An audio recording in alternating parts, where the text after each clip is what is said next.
എല്ലാ സുഹൃത്തുക്കൾക്കും life vision ഡ്രാഫ്റ്ററിലേക്ക് ഒരിക്കൽ കൂടി സ്വാഗതം ചെയ്യുന്നു. എപ്പോഴും ഈ ഇടയ്ക്ക് നാം എപ്പോഴും കുറ്റപ്പെടുത്തുന്നത് ആരോഗ്യരംഗത്തെക്കുറിച്ചാണ്. നമ്മുടെ കേരളത്തിൻ്റെ ആരോഗ്യ രംഗത്തെയും അതിൻ്റെ നീചസ്ഥിതിയും കുറിച്ചാണ്. കാരണം ഒരു മനുഷ്യൻ്റെ പ്രധാന ഘടകമാണ് ആരോഗ്യം. ആ ആരോഗ്യം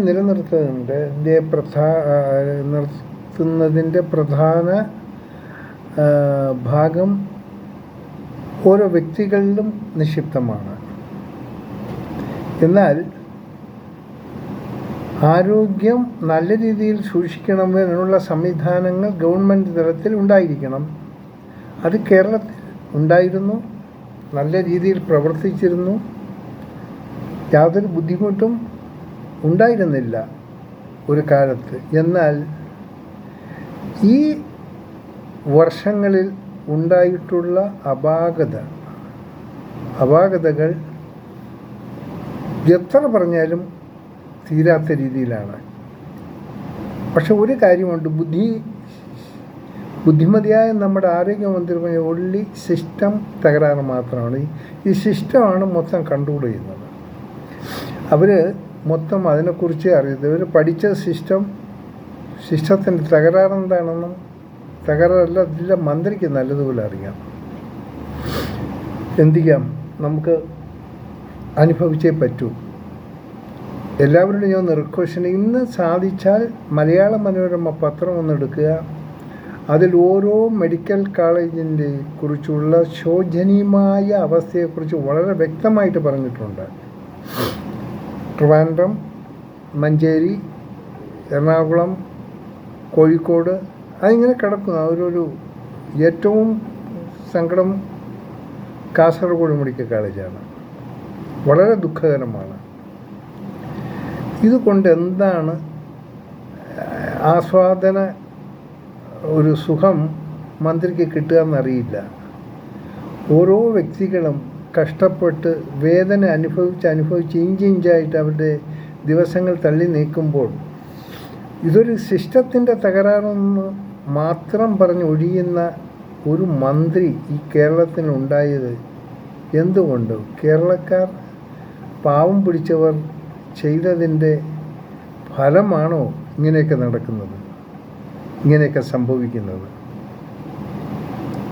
എത്ര അതീവ രഹസ്യം. അവർക്ക് എന്തോ ഒരു ട്രിക്കിൽ കൂടിയാണ് ആ തലയോരപ്പറമ്പിൽ ആ മെഡിക്കൽ കോളേജ് ദുരന്തത്തിൽ മരിച്ച ആ ബിന്ദു അവരുടെ വീട്ടിൽ പോയത്.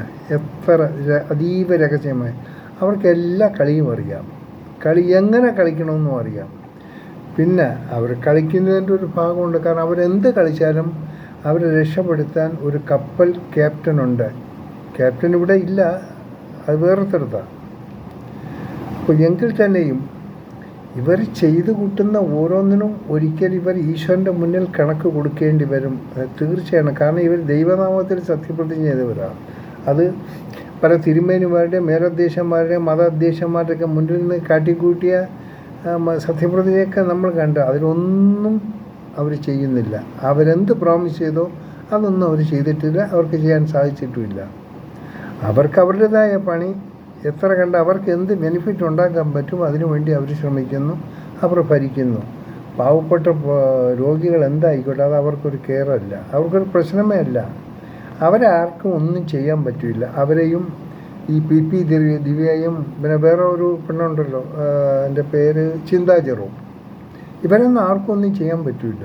അവർ വെരി സ്ട്രോങ് ഹോൾഡ്, അവർക്ക് ഒരുപാട് ബലമുള്ള, അവർക്കൊരു ബാക്ക് ബോൺ എന്നൊക്കെ പറയുന്ന പല ശക്തികളാണ്. അതുകൊണ്ട് ഈ ആരെന്ത് പ്രതികരിച്ചാലും അവർക്കൊന്നും ഏക്കത്തില്ല. രണ്ടാമത് ഇവിടെ തൊലിക്കുള്ള കട്ടി വളരെ അപാരമാണ്.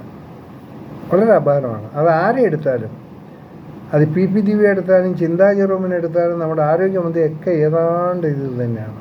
അവർക്കുള്ളൊരു പ്രൊട്ടക്ഷൻ ഇന്ന് നരേന്ദ്രമോദിക്കോ അമിത്ഷായ്ക്കോ ആർക്കുമില്ലാത്തൊരു പ്രൊട്ടക്ഷൻ ഈ പെണ്ണുങ്ങൾക്കുണ്ട്. കാരണം ഇവരെല്ലാം ഒരു ടൂളാണ്. ശരിക്കൊരു ടൂളായിട്ടാണ് ഇവരുള്ളത്. ഇവരെ ഉപയോഗിക്കുന്ന ഒരു ടൂളായിട്ടാണ്, ഒരു ഉപകരണം അല്ല, മറ്റൊന്നുമല്ല. സോ ഇതെല്ലാം നമ്മൾ കുറച്ചുകൂടി അനുഭവിക്കേണ്ടിയിരിക്കുന്നു. നമ്മൾ അനുഭവിച്ചേ പറ്റൂ. അതായത് ചെയ്ത പാപങ്ങളെല്ലാം നമ്മളിവിടെ അനുഭവിച്ചിരിക്കണം. ഇത് ഏറ്റവും വലിയൊരു കുഴപ്പം, ഇവരിപ്പോഴും ഏറ്റവും കൂടുതൽ ഉപയോഗിക്കുന്ന പാപം ഡോക്ടേഴ്സിനെയാണ്. 10 ഡോക്ടർ കാണേണ്ട സ്ഥലത്ത് ഇവരെടുക്കുന്ന 3-4 ഡോക്ടേഴ്സ്. അത്രയും പ്രഷർ ഈ ഡോക്ടേഴ്സിന് കൊടുക്കുകയാണ്. അവരും മനുഷ്യരാണ്, അവർക്കും കുടുംബമുണ്ട്. മന്ത്രിക്കേ കുടുംബമുള്ളൂ. ഇഷ്ടമുള്ളപ്പോൾ ദുബയ്ക്കോ അവിടെ ഇപ്പോൾ എല്ലാവർക്കും അവർക്ക് സർക്കിറ്റ് അടിക്കാൻ എല്ലാ കുഴപ്പമില്ല. പാവം പിടിച്ച ഡോക്ടർമാരും നഴ്സന്മാരും കൊടുക്കുന്ന ഓവർ പ്രഷറാണ് അവർക്ക്.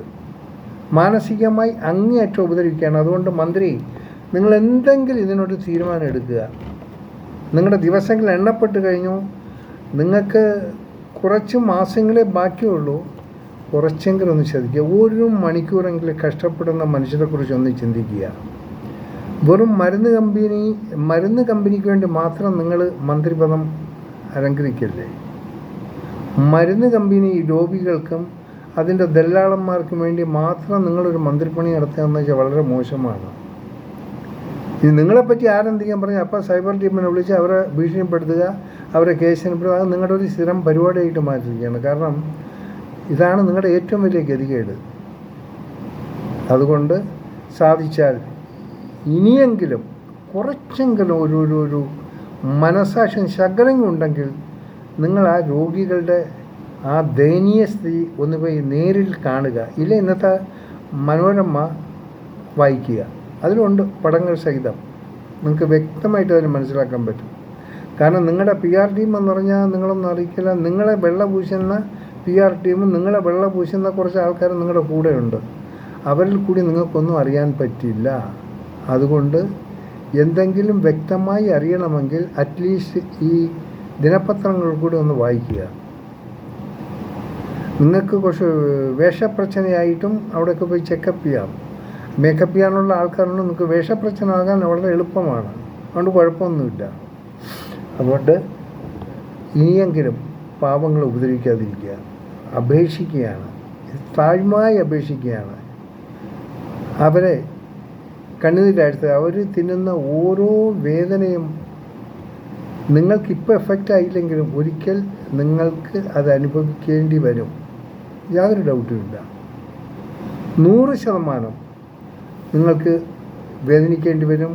അന്ന് ഇങ്ങനെ ഞങ്ങളെപ്പോലുള്ളവരുടെ ഈ വീഡിയോകൾ നിങ്ങൾ ഓർക്കണം. ഇങ്ങനെ പലരും സംസാരിച്ചിരുന്നല്ലോ, അന്ന് ശ്രദ്ധിച്ചില്ല. സോ നാളെ മുതൽ എന്തെങ്കിലും ഒരു മാറ്റം ഞങ്ങൾ പ്രതീക്ഷിക്കുന്നു.